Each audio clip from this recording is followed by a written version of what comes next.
प्रधानमंत्री नरेंद्र मोदी ने वर्चुअल कार्यक्रम में राजस्थान की तीसरी वंदे भारत ट्रेन को हरी झंडी दिखाकर रवाना किया। पीएम ने देश के कई राज्यों में रेल कनेक्टिविटी को बढ़ावा देने के उद्देश्य से 9 वंदे भारत ट्रेनों को हरी झंडी दिखाई। सिटी रेलवे स्टेशन पर शुरू हुए कार्यक्रम में स्थानीय जनप्रतिनिधि के साथ जनता और यात्री शामिल हुए।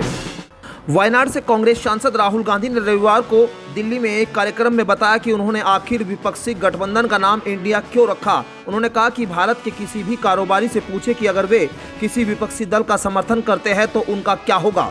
राहुल गांधी ने कहा कि हम अब एक राजनीतिक दल से नहीं लड़ रहे हैं, हम भारत के विचार की रक्षा करने के लिए लड़ रहे हैं, इसलिए हमने अपने गठबंधन का नाम इंडिया रखा है। राहुल गांधी ने कार्यक्रम में रमेश बिधूड़ी की ओर से संसद में की गई अभद्र टिप्पणी, वन नेशन वन इलेक्शन, जातिगत जनगणना और तेलंगाना, राजस्थान, मध्य प्रदेश, छत्तीसगढ़ में होने वाले विधानसभा चुनाव पर भी अपनी राय रखी। देश में पहली बार मोटो जीपी रेस का आयोजन हो रहा है। बता दें कि इस रेस का आयोजन यूपी के ग्रेटर नोएडा में हो रहा है। ऐसे में मुख्यमंत्री योगी आदित्यनाथ भी मोटो जीपी की फाइनल रेस देखने के लिए ग्रेटर नोएडा पहुंचे हैं। इसी के साथ सीएम योगी दुनिया भर के ऑटोमोबाइल कंपनियों के साथ होने वाली निवेश मीट में भी हिस्सा लेंगे। लोकसभा चुनाव को लेकर उत्तर प्रदेश में सियासी सरगर्मी बढ़नी शुरू हो गई है। विपक्ष के इंडिया गठबंधन बनने के बाद सियासत दिलचस्प हो गई है और इसी बीच समाजवादी पार्टी के अध्यक्ष और यूपी के पूर्व सीएम अखिलेश यादव का बयान भी सामने आया है। अखिलेश यादव ने साफ कर दिया कि सपा इंडिया के साथ है, मगर यूपी में सपा इंडिया गठबंधन से सीटें नहीं मांगेगा, बल्कि सपा इंडिया गठबंधन को सीटें देगी। लोकसभा में बीजेपी सांसद रमेश बिधूड़ी की बसपा सांसद कुंवर दानिश अली पर की गई अभद्र टिप्पणी का विवाद थमने का नाम नहीं ले रहा।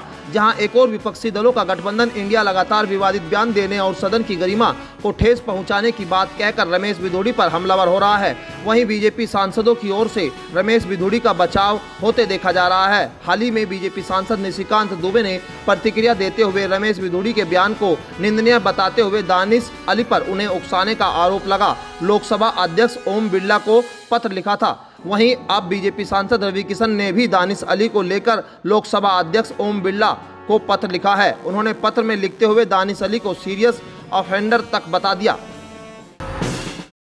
2024 के चुनाव को लेकर अब ज्यादा वक्त नहीं रहा है। ऐसे में चुनाव की तैयारियों के मद्देनजर उत्तर प्रदेश के डीजीपी ने पुलिसकर्मियों के स्थानांतरण को लेकर एक नया आदेश जारी किया है।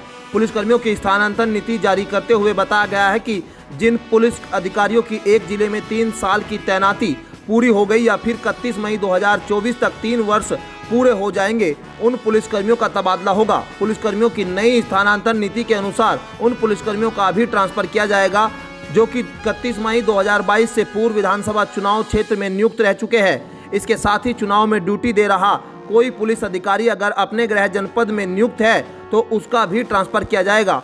पुलिस विभाग की नई तबादला नीति के अनुसार आगामी 6 महीने में रिटायर होने वाले पुलिस अधिकारियों को बड़ी राहत के तौर पर देखा जा रहा है।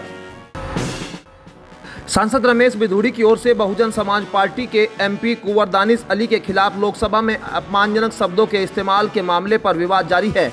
इस बीच उत्तर प्रदेश के बीजेपी अध्यक्ष भूपेंद्र चौधरी ने भी मामले पर अपनी प्रतिक्रिया दी है। उन्होंने कहा कि संसद में उनका क्या बयान है ये सुना नहीं, लेकिन भाषा की मर्यादा शालीनता के दायरे में रखनी चाहिए। भूपेंद्र चौधरी ने कहा कि संसद लोकतंत्र का मंदिर है, हमें वहां मर्यादित भाषा का इस्तेमाल करना चाहिए। बीजेपी निश्चित रूप से एक दूसरे के लिए आदर सम्मान और मर्यादित भाषा का समर्थन करती है।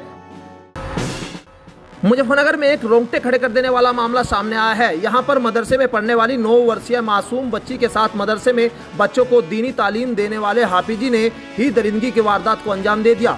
बच्ची के साथ हैवानियत का खेल खेलकर हाफिज मदरसे से फरार हो गया। इस घटना के बाद पीड़ित बच्ची की बहन अपनी मासूम बहन को लेकर पुलिस स्टेशन पहुंची और पुलिस को न्याय का हवाला देते हुए शिकायती पत्र दिया। पुलिस ने इस मामले को गंभीरता से लेते हुए मदरसे के हाफिज के खिलाफ 376 पोक्सो एक्ट में मुकदमा दर्ज करते हुए उसकी गिरफ्तारी के प्रयास शुरू कर दिए हैं।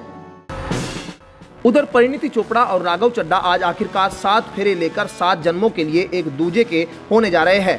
आज के दिन जोड़ा अपने परिजनों और करीबियों की मौजूदगी में शादी के बंधन में बंधेगा और इस भव्य शादी का साक्षी उदयपुर का hotel Leela and Taj palace बनेगा। इस बिग फैट पंजाबी वेडिंग में राजनीति से लेकर मनोरंजन जगत तक की नामचीन हस्तियां शिरकत करने पहुंच रही है। होटल में कड़ी सुरक्षा है, साथ ही तस्वीर न लेने के लिए मेहमानों के मोबाइल फोन पर स्टिकर लगाए जा चुके हैं।